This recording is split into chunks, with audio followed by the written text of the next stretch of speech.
everybody, and welcome to my channel. So I am going to do a small unpackaging right now.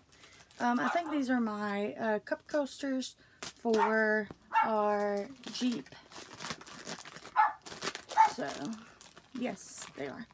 So I bought 4 of these, and they have the little deers on them. Thought they were different than this though. These may get damaged, so I'm gonna probably Mod Podge those. I got those off of eBay. I'll try to leave a link down below for these.